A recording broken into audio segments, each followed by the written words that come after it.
நல்லா யோசிச்சு பார்த்தீங்கன்னா தெரியும். கரெக்டாக ஒரு ஒரு 10 வருஷம் அல்லது ஒரு 8 வருஷத்துக்கு முன்னாடிலாம் வந்து நம்மளுடைய லெஷர் டைமில் வந்து நம்ம என்ன பண்ணிகிட்டு இருக்கோம்.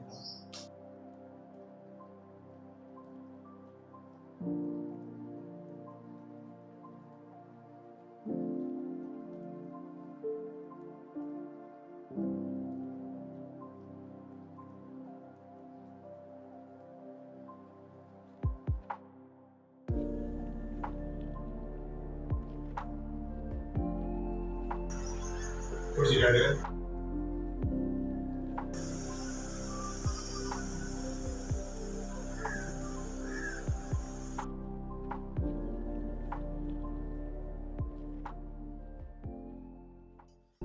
பட் வந்து இப்போ இந்த ஒரு பேண்டமிக் பீரியடுக்கு அப்புறம் வந்து நம்ம அப்படியே தான் இருக்கோமோ அப்படின்னு கேட்டால் இல்லை.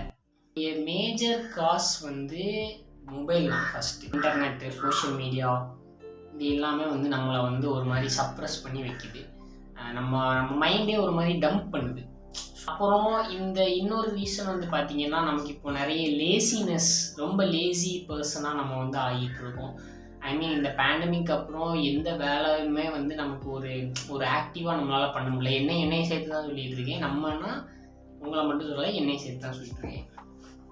ஸோ இதுக்கு என்ன பண்ணலாம், ஏதாவது ஒரு சொல்யூஷன் எடுக்கணும் அப்படின்னு சொல்லிட்டு நான் வந்து முடிவெடுத்தேன். ஸோ அப்படி நான் முடிவெடுத்து ஆல்ரெடி ஒரு 1 இயராக வந்து ஒரு சில விஷயங்களை வந்து நான் வந்து ட்ரை பண்ணி அதில் தோற்று போயிட்டேன். அதுலேருந்து நிறைய விஷயங்கள் லேர்ன் பண்ணேன். இந்த 2024 ஜேர்னி வந்து ஒரு ஷிட்டான ஜேர்னின்னு சொல்ல முடியாது, ஒரு நைஸ் பீரியட் ஆஃப் லைஃப்னு சொல்லலாம் 2024. ஏன்னா நான் புதுசாக வந்து நிறைய பேரை மீட் பண்ணேன், நிறைய ஃப்ரெண்ட்ஸ் கிடைச்சாங்க, நிறைய எக்ஸ்பீரியன்சஸ் அண்டு லாட். ஸோ இந்த இயர் எண்டிங்கில் நம்ம இப்போ இருக்கிறனால நம்ம வந்து வருஷம் நம்ம பண்ணுற ஒரு விஷயம் அது என்னன்னா resolution. Yes, this years gonna be as அப்படிங்கிற மாதிரி அடுத்த வருஷம் வந்து நம்மளோட இதாக இருக்க போகுது அப்படிங்கிறதுக்காக வருஷம் ரெசல்யூஷன் எடுக்கிறது வழக்கம். அது வந்து எதுவுமே கடைப்பிடிச்சி எதுவுமே பண்ணாமல் மறுபடியும் அந்த வருஷம் ஃபுல்லாக வேஸ்ட் பண்ணிவிட்டு அடுத்த வருஷம் மறுபடியும் புது ரெசல்யூஷன் எடுக்கிறதும் வழக்கம்.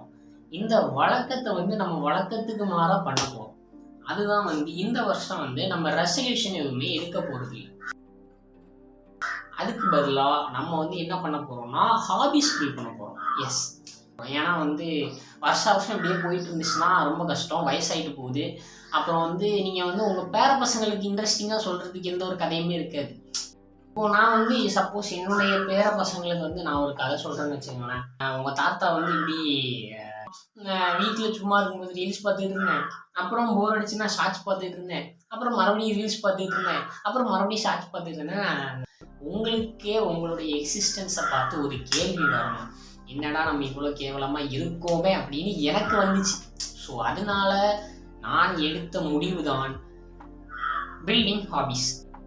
இந்த பில்டிங் ஹாபிஸில் வந்து நிறைய ஹாபிஸ் வந்து நான் கொஞ்சம் சார்ட் அவுட் பண்ணி வச்சுருக்கேன். ஃபஸ்ட் அண்ட் ஃபார்மோஸ்ட் வந்து நமக்கு எடுத்த உடனே நம்ம வந்து டஃப்பாக ஒரு விஷயத்த பண்ண முடியும். ஓகேயா, நமக்கு எது வருதோ அதை வந்து க்ளீனாக பண்ணிவிட்டு அதில் நமக்கு வந்து ஒரு சாட்டிஸ்ஃபை ஆகும்ல. அதுக்கப்புறமா நம்ம புதுசாக இருக்கிற நிறைய விஷயங்கள், அல்லது நான் வந்து வெயிட் லிஃப்ட் பண்ணுவேன். ஸோ வெயிட் லிஃப்டிங்கில் வந்து இத்தனை கிலோ வந்து இத்தனை கேஜிஸ் தூக்கணும் அப்படின்னு ஒரு பிளான் எடுத்து அதை வந்து நான் பில்ட் பண்ணிட்டேன்னா அதுதான் என்னுடைய ஃபஸ்ட் அச்சீவ்மெண்ட். இந்த மாதிரி நம்ம வந்து அச்சீவ்மெண்ட்ஸ் பண்ணிக்கிட்டு நிறைய கோல்ஸ் பில்ட் பண்ணிட்டு நம்ம வந்து போக போகிறோம், எங்கேயோ போக போகிறோம்.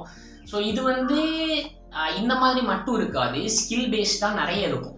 ஓகேயா, நம்ம வந்து சாஃப்ட்வேர் அண்ட் ஹார்ட்வேர்ஸ்லையும் நிறைய ஒர்க் பண்ணுவோம், கம்ப்யூட்டர் டெக் பேஸ்டாக நிறைய ஒர்க் பண்ணுவோம், அண்டு ஃபிசிக்கலாக மென்டலாக நிறைய ஒர்க் பண்ண போகிறோம், அண்டு புக்ஸ் எழுத போகிறோம், கதை எழுத போகிறோம், ஃபிலிம் மோஸ்ட்லி நான் வந்து இந்த ஃபிலிம் பேஸ்டாக நிறைய கான்சென்ட்ரேட் பண்ணலான்னு இருக்கேன். ஏன்னா அதுக்கான ப்ராப்பராக வந்து இன்னும் நிறைய வீடியோஸ் வந்து யூடியூப்லேயோ இல்லை எங்கேயுமே அந்த கோர்சஸ் இல்லை.